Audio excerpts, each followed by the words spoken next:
I wanted to talk about the liquid diet that I have to do for 4 weeks, which I was really surprised about because all the videos and stuff that I've watched on YouTube across the world, like people across the world, even Australia, they've only had to do like 2 weeks of OptiFast diet or 1 week, and I think someone had only had 3 days. And I have even seen some people on Instagram who had to do a low carb diet, and that was it. They didn't have to do a shake diet at all, which I was quite surprised and kind of jealous because I already eat ketogenically. So I thought, well, I just would have to eat the same as I'm eating now. Just maybe a bit more protein. But anyway, it is what it is. I've got a week and a half to go. And it's been difficult. And I'm not going to lie.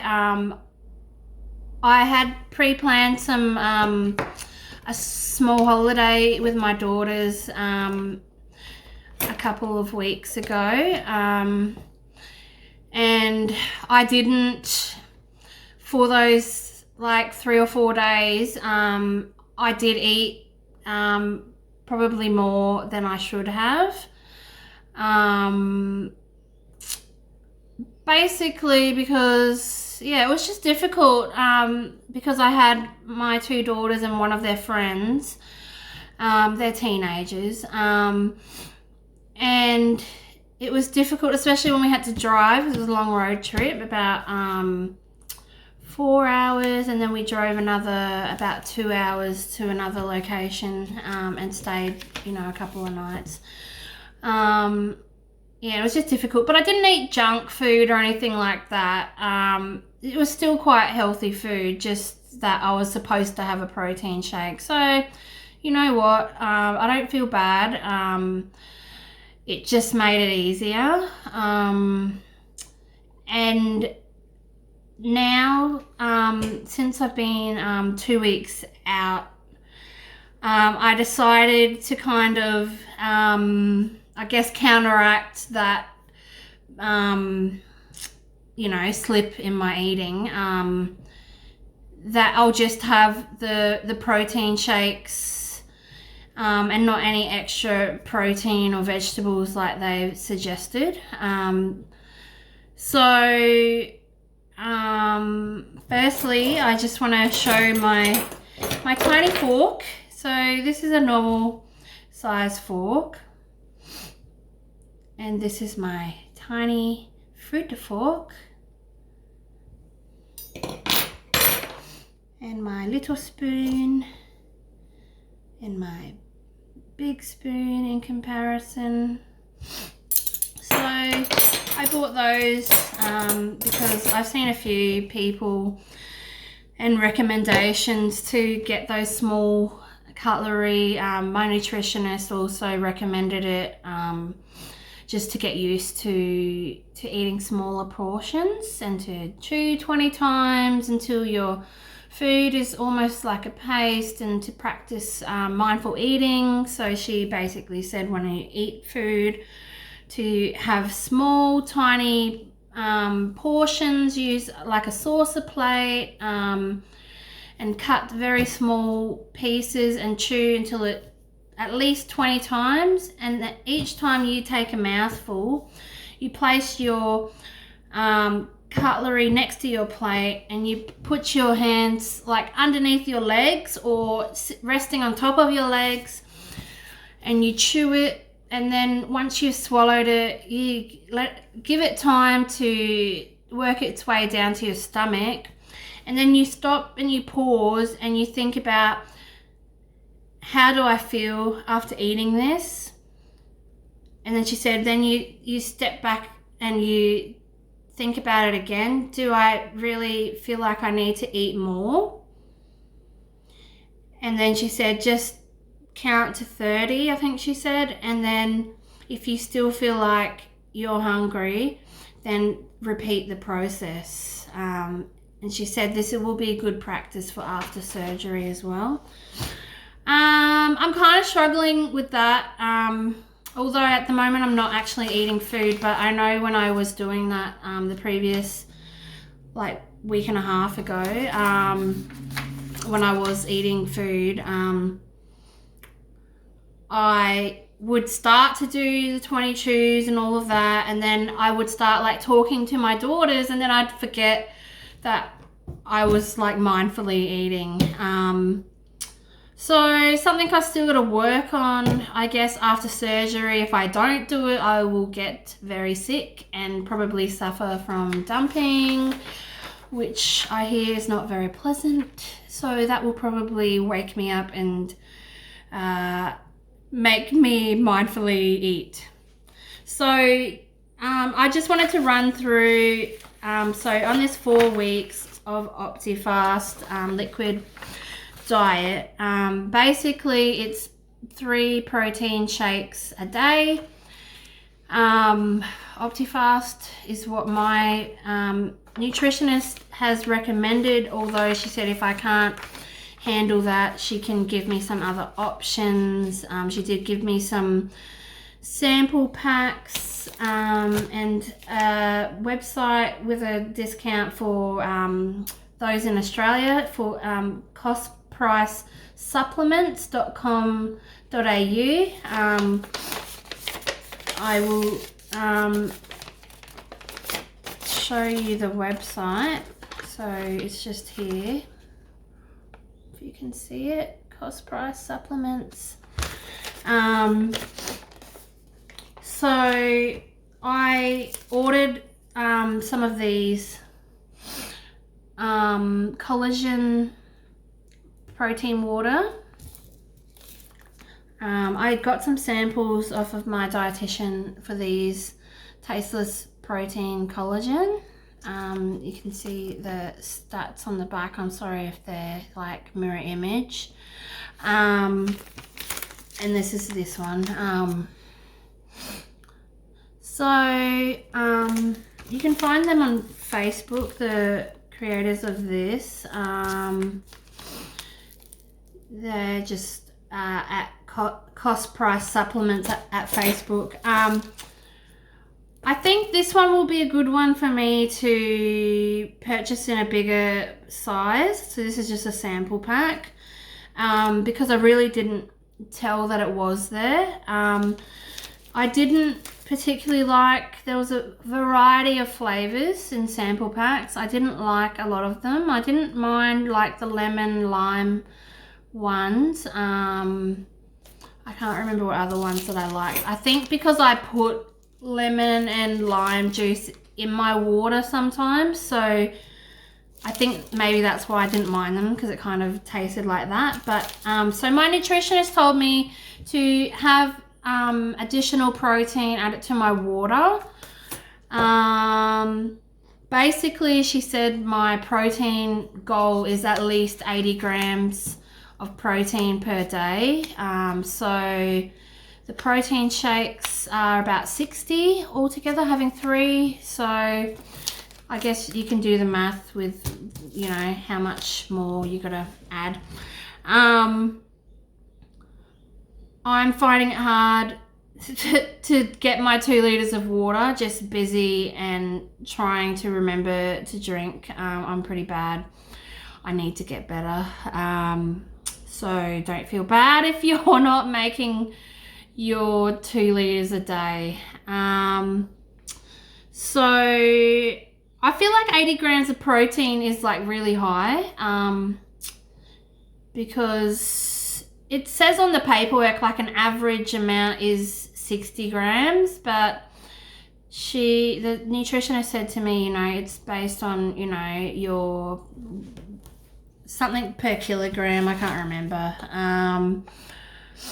Anyway, maybe that will reduce after that. So in addition to the protein shakes, I can have up until 3 days before my surgery, these things. I'll just put this up if you can see it. So this is just a sheet that my nutritionist gave me. So basically she said, you know, I can have about a cup of low starch vegetables in addition to some protein. So she's given me a list here somewhere. Just let me try and open it. So she said I need to get about 20 extra grams of protein besides the shakes. So these are the things that she's highlighted that equal 20 grams of protein. And here's some other ones that are a bit lower in protein. So basically 60 grams of chicken breast, 60 grams of steak, 80 grams of pork, 85 grams of fish, 85 grams of tuna, 90 grams of beef minced, 105 grams of turkey mince, or 95 grams of pork mince, or 4 eggs.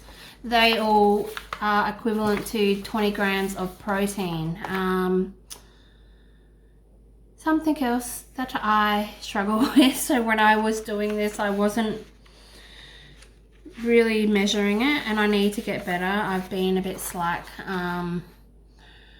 but so far I'm going okay on protein shakes only, and this is like the 3rd or 4th day that I've done that,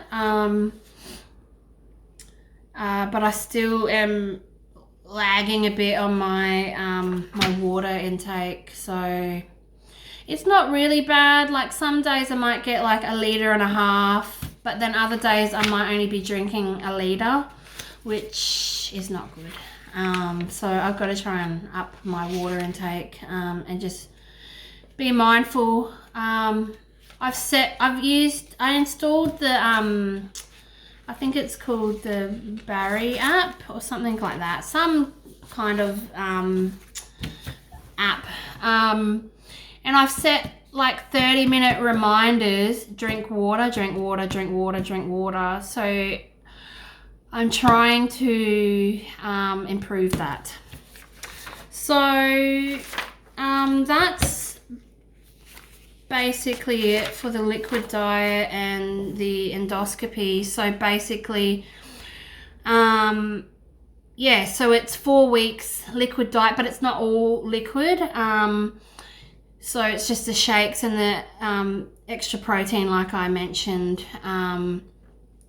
She did say if I felt like I was still feeling hungry after eating, having the 3 protein shakes and also the additional protein, that I could perhaps add in an additional protein shake. But no, I don't feel hungry. But I don't usually feel very hungry.